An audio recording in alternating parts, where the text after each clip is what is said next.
Doctor Ajay Alok, सबसे पहले जानना चाहता हूं, क्या नेहरू नाम को डिलीट करना चाहती है भारतीय जनता पार्टी या प्रधानमंत्री मोदी?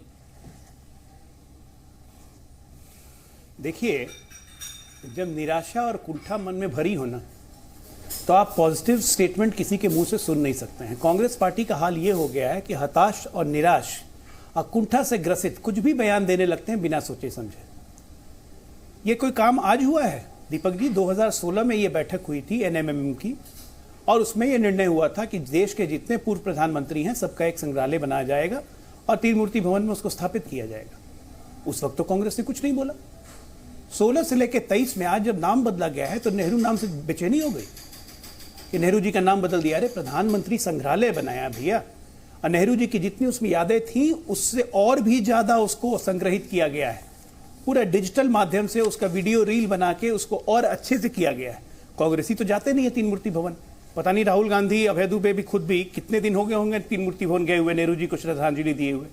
दिक्कत वो नहीं है, दिक्कत है कि सारी की सारी विरासत सिर्फ नेहरू और गांधी परिवार में ही रहे, ये दिक्कत है। देश में तो कोई प्रधानमंत्री और हुआ ही नहीं। जवाहरलाल नेहरू, इंदिरा गांधी या राजीव गांधी छोड़ के बाकी तो कोई प्रधानमंत्री हुआ ही नहीं भाई। बाकी तो फालतू तो जितने हुए हैं, चाहे लाल बहादुर शास्त्री हों, चाहे पीवी नरसिम्हा राव, इंद्र कुमार गुजराल, चंद्रशेखर, जितने हुए, चरण सिंह चौधरी, चरण सिंह, सब फालतू हैं कांग्रेस की नजर में। नहीं, हर प्रधानमंत्री का एक योगदान होता है और देश के अपने अपने काल में वो लोकतंत्र के प्रतीक होते हैं प्रधानमंत्री। लोकतंत्र के सर्वाधिक प्रतीक कोई पद है तो वो प्रधानमंत्री का पद है, जिसकी कभी इज्जत कांग्रेस पार्टी ने की ही नहीं। आपको याद होगा मनमोहन सिंह के समय में ओलंपिक के जब उद्घाटन हो रहे थे, चाइना में ओलंपिक हो रहा था, तो न्योता सोनिया गांधी को आ गया था। किस हैसियत से? न्योता जाता है प्रधानमंत्री को, प्रधानमंत्री को न्योता तक नहीं दिया गया। कोई भी ऑर्डिनरी सांसद सरकार का अध्यादेश फाड़ देता था, तो ये प्रधानमंत्री पद की गरिमा इन्होंने कर दी थी। और आज इनको नेहरू के नाम पर बेचैनी लग रही है। आपको पता है नेहरू गांधी के नाम से, देखिए इस देश में कितने हैं नाम से, ये 2 पन्ने हैं। अगर मैं पढ़ना शुरू करूंगा ना तो आपके शो का टाइम निकल जाएगा। थोड़ा सा बताता हूं। कुल देश की स्टेडियम में 23 स्टेडियम, इंदिरा गांधी, राजीव गांधी, जवाहरलाल नेहरू। कुल हवाई अड्डे, बंदरगाह 5, राजीव गांधी, इंदिरा गांधी, जवाहरलाल नेहरू। विश्वविद्यालय 698 विश्वविद्यालय, राजीव गांधी, नेहरू, इंदिरा गांधी।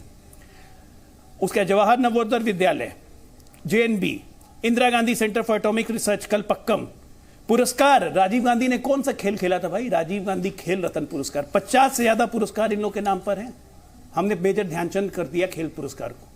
और पूरा नहीं पढ़ूंगा मैं क्योंकि आपका टाइम खत्म हो जाएगा। वैसे संस्थान जहां जाइए 37, अस्पताल 49, राष्ट्रीय उद्यान संस्था 15, सड़क भवन स्थायी में 100 से ऊपर। संजय गांधी मात्र एक सांसद थे, 30 से ज्यादा संस्थान उनके नाम पे है। आपने एसजीपीजीआई का नाम सुना होगा, लखनऊ में सबसे बड़ा अस्पताल है। किस सांसद के नाम पे होता है ऐसा? एक पूरे खानदान की विरासत सिर्फ गांधी परिवार में, वो भी उधार का गांधी। याद नेहरू के नाम जाने से इनको इतनी कष्ट हो रही है, इतना पीड़ा हो रही है कि नेहरू का नाम हटा दिया, विरासत हटाना चाहते हैं। अरे उधार का गांधी लेके आप लोग खुद चल रहे हैं। नेहरू का तो नाम इन लोगों ने कभी इस्तेमाल ही नहीं किया। हमें क्या कह रहे हैं? इतनी ही नेहरू के प्रति भक्ति थी, इतनी ही नेहरू के प्रति आदर और सम्मान था, नेहरू नाम लगाते ना। उधार का गांधी के क्यों नाम लगा लिया? गांधी तो कभी टाइटल था नहीं। ठीक है, मैं सीधे मैं एक ट्वीट की आखिरी लाइन पढ़ रहा हूं। ये जयराम रमेश जी का ट्वीट है। जयराम रमेश जी ने पहले संकीर्णता, अब मैं पूरा ही पढ़ देता हूं। संकीर्णता और प्रतिशोध का दूसरा नाम मोदी है। 59 वर्षों से अधिक समय से नेहरू स्मारक संग्रहालय और पुस्तकालय एक वैश्विक बौद्धिक ऐतिहासिक स्थल और पुस्तकों एवं अभिलेखों का खजाना घर रहा है। अब से इसे प्रधानमंत्री म्यूजियम और सोसाइटी कहा जाएगा। पीएम मोदी भारतीय राष्ट्र राज्य के शिल्पकार के नाम और विरासत को विकृत करने, नीचा दिखाने और नष्ट करने के लिए क्या नहीं करेंगे। Full stop. अपनी असुरक्षाओं, ध्यान से सुनेगा, अपनी असुरक्षाओं के बोझ के तले दबा एक छोटे कद का व्यक्ति स्वघोषित विश्वगुरु बना फिर रहा है। क्या भारतीय प्रधानमंत्री के लिए इस तरह से लिखा जाना चाहिए? कांग्रेस राष्ट्रीय पार्टी, बड़े दिल वाली पार्टी, उसके मुख्य प्रवक्ता और मीडिया के जो है सलाहकार, वो लिख रहे हैं। जयराम रमेश जी, आप इस भाषा का समर्थन करते हैं भाई प्रधानमंत्री के लिए? ये बता दीजिए। पंडित जवाहरलाल नेहरू कहा करते थे। मेरा इको बहुत हो रहा है दीपक, जिसको ठीक कराइए। मैं भी ठीक करा, प्लीज इको ठीक करिए। हेलो जी।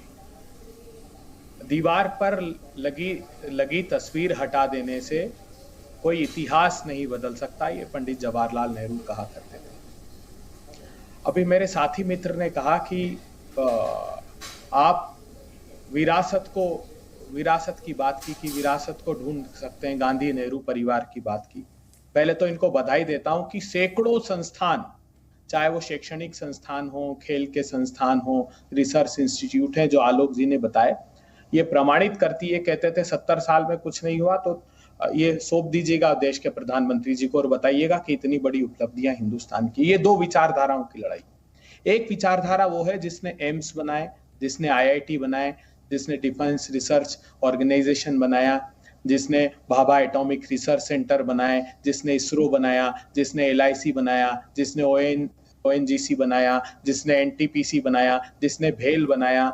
एक वो विचारधारा, और एक विचारधारा वो है जो गटर से गैस पैदा कर रही है, जो बादलों में विमान को छिपाकर रेडार की पहुंच से दूर जा रही है, जो पकोड़े तलने के लिए देश के युवाओं को प्रेरित कर रही है। उस विचारधारा, इस कुंठित मानसिकता की विचारधारा का प्रश्न है। क्या अच्छा नहीं होता कि सारे प्रधानमंत्रियों का म्यूजियम बनाइए, लेकिन पंडित नेहरू का नाम हटाने का क्या आशय है? ये समझ नहीं आता क्या देश को?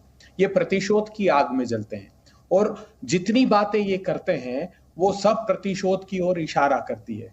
पंडित नेहरू आधुनिक भारत के निर्माता थे, आर्किटेक्ट ऑफ मॉडर्न इंडिया कहा जाता है।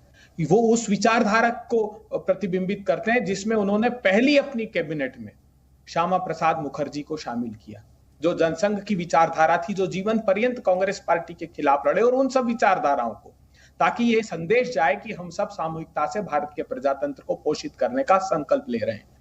अगर यही करना होता तो हम इन 60-70 वर्षों में भारतीय जनता पार्टी की उस विचारधारा के खिलाफ एक नियोजित षड्यंत्र रचते और कहते कि जो बरतानिया हुकूमत का समर्थन करते थे भारत जोड़ो के आंदोलन में, श्यामा प्रसाद मुखर्जी रिकॉर्ड पर असेंबली में रिजोल्यूशन पास करते थे कि कैसे आंदोलन को कुचला जाए, और गवर्नर जनरल को देकर आते थे।